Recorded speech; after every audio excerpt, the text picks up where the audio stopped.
नमस्कार, प्रभा साक्षी पॉडकास्ट में आप सभी का स्वागत है। आज के इस पॉडकास्ट में बात करेंगे कि ए बिहारी कभी जिसे दहेज में मिला था पाकिस्तान अफगानिस्तान, कितना बदला वो बिहार, कितने बदले बिहारी। तो आइए सुनते हैं आज के इस पॉडकास्ट को। लेकिन उससे पहले अगर आपने हमारे चैनल को सब्सक्राइब नहीं किया तो जरूर कर लें, ताकि आप रोज ऐसे ही इंटरेस्टिंग और जानकारीपूर्ण पॉडकास्ट सुन सके। वर्ष 1893 आरा जिले का एक लड़का लंदन में बैरिस्टरी की पढ़ाई पूरी करके लौट रहा था। रास्ते में एक अंग्रेज वकील ने उससे उनका परिचय पूछा, तब उन्होंने अपना नाम बताते हुए स्वयं को बिहारी बताया। सहयात्री ने आश्चर्यचकित होते हुए पूछा, कौन सा बिहार? भारत में ऐसे किसी प्रांत के बारे में तो नहीं सुना है। यही सवाल डॉक्टर सिन्हा को चुभ गया और उन्होंने पृथक बिहार गढ़ने का निश्चय किया। ये शख्स कोई और नहीं, संविधान सभा के अस्थायी और अंतरिम अध्यक्ष सच्चिदानंद सिन्हा थे। बिहार जहाँ की फिजाओं में महावीर और बुद्ध की वाणी की गूंज है, जहाँ की मिट्टी ने आचार्य चाणक्य जैसे नीति विशारद को जना, जहाँ बहती गंगा की रवानी है, गुरु गोविंद सिंह जयप्रकाश नारायण की गौरवशाली कहानी है। जी हाँ, हम बात कर रहे हैं बिहार की। बिहार सिर्फ एक राज्य नहीं, बल्कि संस्कृति, ज्ञान और पराक्रम की भूमि है।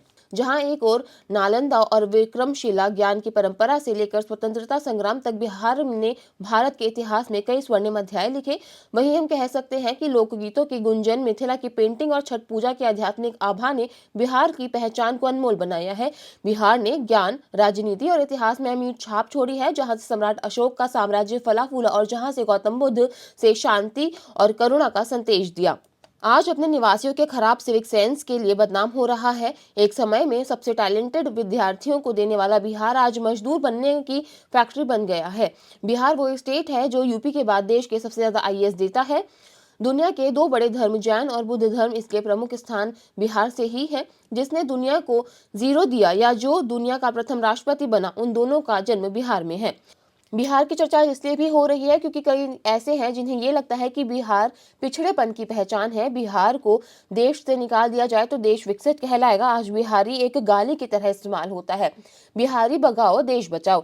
आपने कई ऐसे वीडियो देखे होंगे जिसमें बिहार और बिहारी लोगों के लिए सम्मानजनक शब्दों का इस्तेमाल नहीं किया जाता है। बिहार जो कभी प्राचीन भारत की संस्कृति और बौद्धिक राजधानी था, आज भारत के सबसे पिछड़े राज्यों में से एक माना जाता है। बिहार के केंद्रीय विद्यालय में पोस्टिंग दिए जाने के बाद धावा प्रवाह गालियों की बौछार करने वाली मॉडर्न शिक्षिका का वीडियो तो आपने खूब देखा होगा। अगर नहीं देखा तो हम आपको बता देते हैं कि इन मैडम के मन में बिहार के प्रति इतनी घृणा रही है कि वो कहती हैं कि बिहार की वजह से देश विकसित नहीं बन पाया है।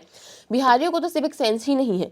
जिस दिन बिहार देश से हटा दिया जाएगा, देश डेवलप कंट्री बन जाएगा। आसान शब्दों में कहें तो मैडम कहना चाहती है कि बिहार देश का सबसे घटिया और पिछड़ा क्षेत्र है। अब इसे अज्ञानता कहें, पूर्वाग्रह या फिर सोशल मीडिया पर वायरल होने की तकनीक, लेकिन जब मैडम ने सोशल मीडिया पर वीडियो पोस्ट किया तो ये बात बिहारियों को और बिहार से प्यार करने वाले देशवासियों को रास नहीं आई। 22 मार्च 1912 को बिहार को बंगाल प्रेसिडेंसी से अलग कर एक स्वतंत्र राज्य का दर्जा दिया गया था। तब से हर साल 22 मार्च को बिहार दिवस के रूप में मनाया जाता है।